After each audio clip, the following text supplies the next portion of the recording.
The Shadow of Power. A tale of vengeance and redemption. The sun dipped low over the rolling hills of Willow Creek, Oregon, casting a golden glow across my family's old cabin at the end of a dusty, pine-lined road. My name's James Hartley, a retired Major General who'd just returned to this quiet corner of the world in July 2024, after 30 years serving abroad and a heart-wrenching 18 months since losing my wife, Emily. The cabin, tucked away on 40 acres of overgrown land, was my sanctuary, a place to heal, to rebuild, to figure out what comes next. Or so I thought.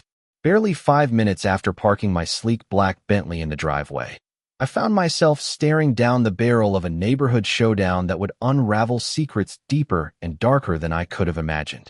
It started with a silver Mercedes roaring up my gravel drive, kicking up clouds of dust like a storm rolling in. Out stepped a woman in tailored slacks and heels that screamed city boardroom, not rural dirt paths. Margaret Sinclair, the HOA president of Willow Creek Estates, clutched a clipboard like it was a badge of federal authority. She sized me up: work boots, faded jacket, a man who looked like he belonged in a hardware store, not a luxury car. And her eyes narrowed. "This property's been abandoned for decades," she declared, already filming me on her phone. "I'm Margaret, HOA president, and you need to leave now." I kept my cool, years of military discipline kicking in. I'd faced worse than an overzealous neighbor, war zones, insurgents, you name it. But Margaret? She wasn't just territorial. She was scared off losing control, of change, of me. I offered to show her the deed, proving the cabin had been in my family since 1980. She wasn't interested. Instead, she launched into a live stream, ranting to her followers about a suspicious trespasser threatening her perfect community. Her performance was so theatrical, I almost felt bad for her. Almost. What caught my ear was her obsession with control. She kept saying the neighborhood had been under her command for 10 years. Command? That's not how HOAs work. They manage, not dictate. I let her storm off, her tires spitting gravel, thinking that was the end of it. I was wrong. 20 minutes later, sirens echoed through the hills. Margaret had called 911, reporting me as a vagrant endangering her community. I had to hand it to her. She had guts. When Deputy Daniel Carter stepped out of his patrol car, I could tell he was a pro. Steady gaze, calm demeanor, a cop who thought before he acted. He asked for my ID and property documents, which I handed over without a fuss. As he scanned them, his expression shifted: confusion, then recognition, then something like awe. "Sir," he said, glancing back at Margaret, who was still filming from her car, "what was your rank in the service?" I could have played it humble, but his tone told me he already knew. "Major General," I replied. 30 years, 1st Armored Division. Daniel snapped to attention, saluting me with a precision that would have made my old sergeants proud. "General Hartley, you saved my platoon in Kandahar, 2010. Margaret's face? Priceless. Her live stream captured it all, her followers watching as the cop she'd called to arrest me saluted me instead.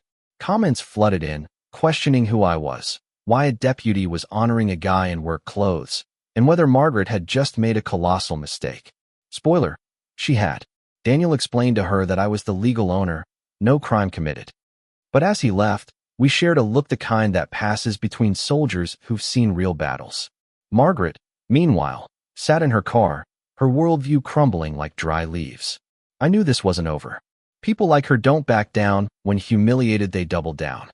And after 30 years facing far worse enemies, I was almost curious to see what she'd try next. 3 days later, while I was wiring motion sensor lights around the cabin, a polished black Tesla crept up my drive. Out stepped a lawyer, Richard Hayes, in a suit worth more than my truck. He was sweating through his designer shirt, swatting mosquitoes, and fumbling with a briefcase that screamed, "I don't belong here." He launched into a spiel about adverse possession laws, claiming Margaret had managed the land for a decade and had a legal right to it. I let him talk, nodding like I was hearing this for the first time. Truth is, I'd spent years handling property disputes in military zones abroad. I knew the law better than he thought. "Adverse possession, huh?" I said, playing along. "Sounds serious." I pulled a folder from my truck thick as a battle plan, packed with 40 years of tax records, surveys, and deeds. "Thing is, Richard, I've been paying taxes on this land since 1980. And the Service Members Civil Relief Act protects my claim while I was deployed. His confidence melted faster than ice in the Oregon sun.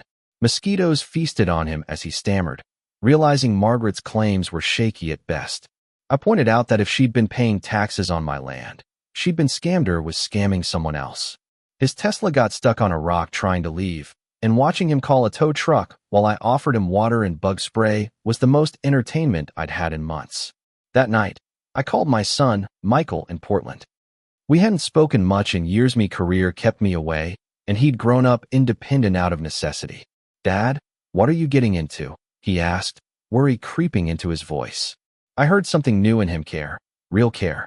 It hit me that my son still wanted me in his life, despite the distance between us. By the weekend, word of the police incident had spread through the veteran community like wildfire. I was fixing the cabin's porch when a convoy of pickups rolled in, American flags flapping. Out stepped my old Unit 6 soldiers I'd served with across 3 deployments. Daniel had called them.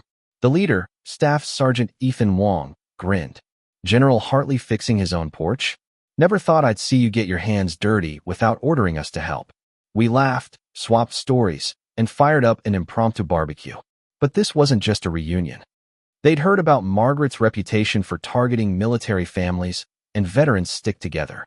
Then came Ellen Park, my elderly neighbor, clutching a folder that changed everything. She'd been documenting Margaret's HOA schemes for 4 years, forged deeds, diverted fees, threats to force elderly residents to sell cheap, and targeted harassment of military families during deployments. The evidence was staggering, like something an intelligence operative would compile. "She threatened to report me for tax fraud," Ellen whispered, "even though I've been a citizen for 50 years. Ethan pulled me aside. "My sister in Eugene dealt with an HOA president pulling the same stunts. Turned out it was part of a statewide network." My gut tightened. This wasn't just one bully, it was a criminal empire.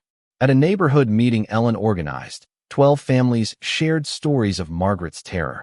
Forced sales, fake violations, relentless harassment.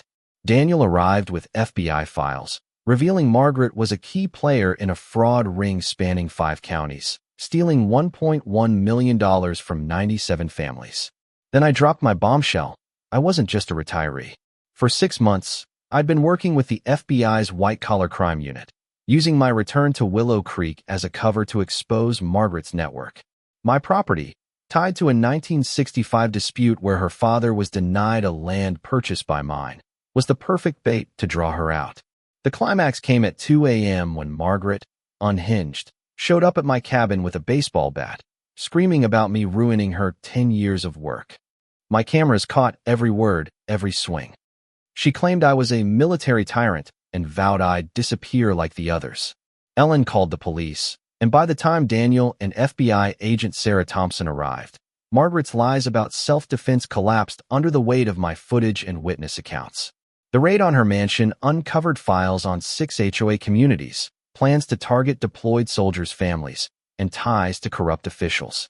The network had laundered money through fake projects, profiting off veteran sacrifices. The real shock came from Margaret's son, Nathan, an FBI agent who'd been undercover, building a case against his own mother. He revealed her network targeted widows and disabled veterans, exploiting their grief and vulnerabilities. At the courthouse, Margaret tried to manipulate Nathan, claiming she was protecting the community. His response was ice cold.